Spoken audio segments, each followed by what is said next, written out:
Welcome to Body Hack and Build a Better You, the podcast where we unlock the secret to living a longer, healthier life and create a bloom zone in our life and within our family. I'm your host, Michaela Morell, and I'm here to provide you with the tools and knowledge to empower you to build a better you, one essential building block at a time. Last week, we talked about supplements, and today is a deeper extension for you who want to learn what combinations of essential nutrients can be beneficial or harmful. So today, we're talking about a fascinating and often overlooked topic, how some nutrients in our body actually compete with each other for absorption. It might sound strange, but certain vitamins and minerals share the same transportation system in our digestive system, which means that if you are not careful, you could be missing out on the benefits of one nutrient while overloading another. Today, we will uncover what nutrients are involved, how to avoid imbalances, and what this means for your supplement or diet choices. I want to remind you that this podcast is for educational and entertainment purposes only, and as always, consult your healthcare provider if you plan to make any dietary changes. But now, it's time. Let's dive in. So let's start with the basic. What are nutrient carriers? Well, in simple terms, when you consume food or supplements, the nutrients don't just magically get absorbed into your body. They need to be transported through your digestive system to enter the bloodstream. And that is what a carrier protein come in, because they're carrying things around in your bloodstream, making sure that they arrive to their home. So these carriers help shuttle nutrients like vitamins and minerals across the gut lining and into the blood. But there's a catch. Some nutrients use the same carriers. And if they are competing, only one can be absorbed efficiently. So I want to talk a little bit about this because last episode we were talking about vitamins and minerals. So I want to give you a couple of things to look out for when you are trying to find a good vitamin routine, because a lot of people, they are hearing that vitamin C is good, vitamin D is good, vitamin K2 is good, magnesium is good.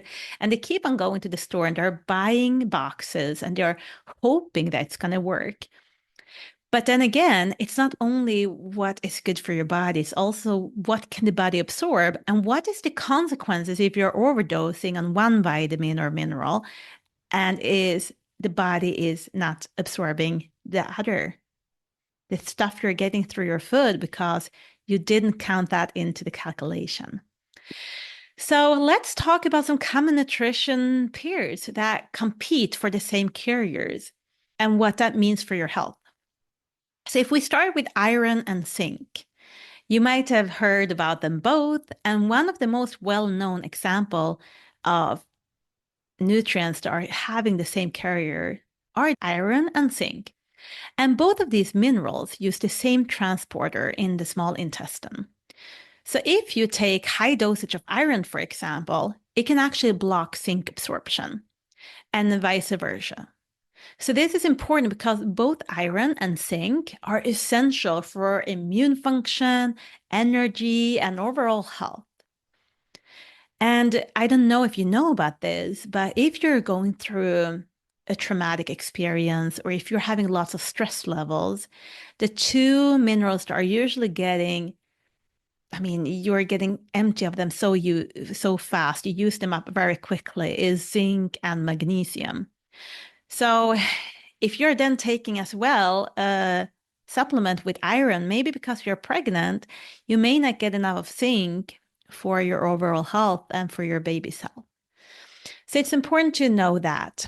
The next one that are competing is calcium and magnesium. So calcium and magnesium are often taken together, but they can only also compete for absorption in large doses. And both minerals are critical. And calcium is for the bone health and magnesium for muscle function and nerve transmission. So if you're supplementing with high dosage of just one, it might impact absorption of the other. So, like I said, these two are something that we also need. And magnesium is something that most people are deficient in.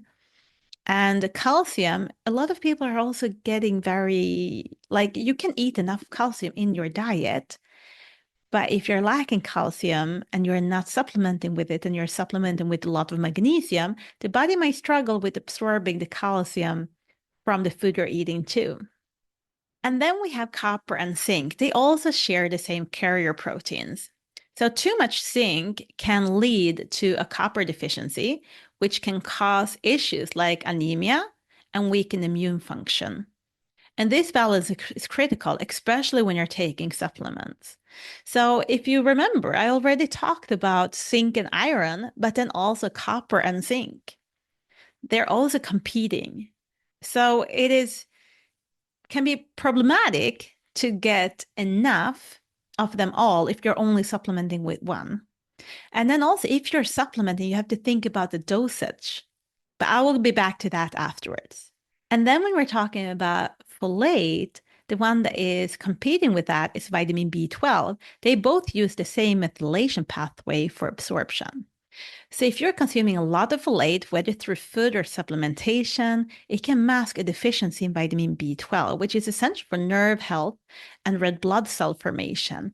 So when people are pregnant, for example, it can be a problem with having enough of all the essential vitamins and minerals. That is why you're usually recommended to use prenatal while you're pregnant. But I will come back more to supplementation afterwards.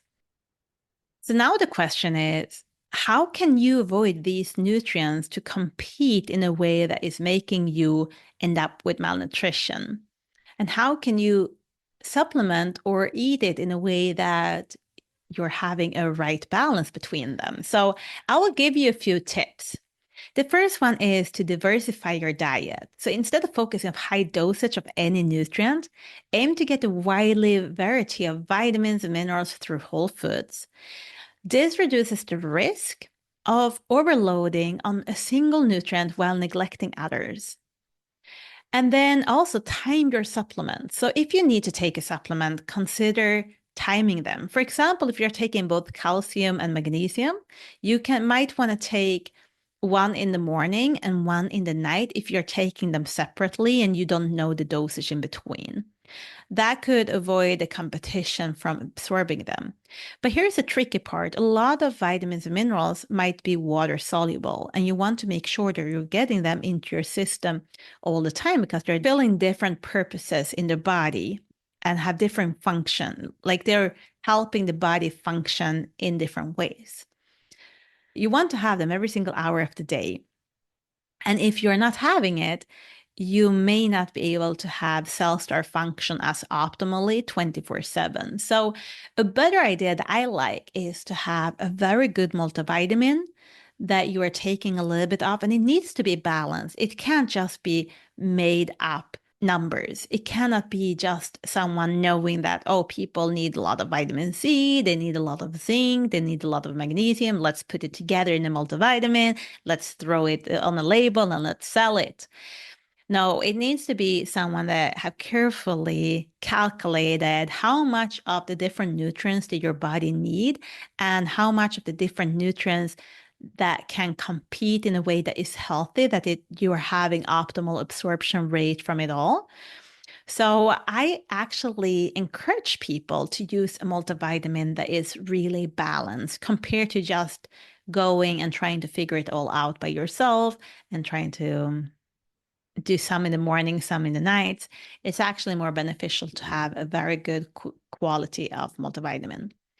And then also pair nutrients that work together. So if you would like to do it by yourself, there are some nutrients that actually work better together. For example, vitamin D enhances calcium absorption, while vitamin C helps with iron absorption from plant-based foods. So that is something that a lot of you guys know already, that if you're having iron deficiency and you're taking extra iron supplementation or you're eating liver or more meat, you need vitamin C for it. So it's good to have an orange with your meal, for example.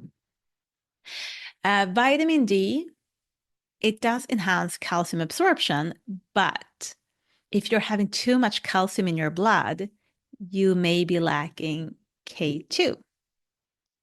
I already done a podcast about that in the vitamin D episode. So you can just search for a vitamin D and you will find that one. I can link it in the show notes if you want to find it. Okay, so let's zoom out a little bit. Let's look at the bigger picture. So at the end of the day, our body are complex systems and nutrient balance is key. While it's easy to get focused on one specific vitamin or mineral, it's important to remember that too much of one thing can actually negatively affect the absorption of another. So before reaching for high dose supplement, consider the bigger picture and consult with the health professional for guidance. Well, that is it for today's episode. I hope that this helps shed some light on how your body absorbs nutrients and how you can make smarter decisions about your diet and supplementation routine. If you enjoyed this episode or learned something new today, make sure to subscribe, share, and leave a review. And as always, stay curious and take care of your health. Bye-bye. Hey guys, if you enjoyed today's episode, I encourage you to do one thing for me. Think of one person you want to share this podcast with and copy the link and send it right away. Thanks for playing an important role in the Blue Zone community. And if you want to keep on building a better you, one essential building block at a time, hit that subscribe button. See you in the next episode.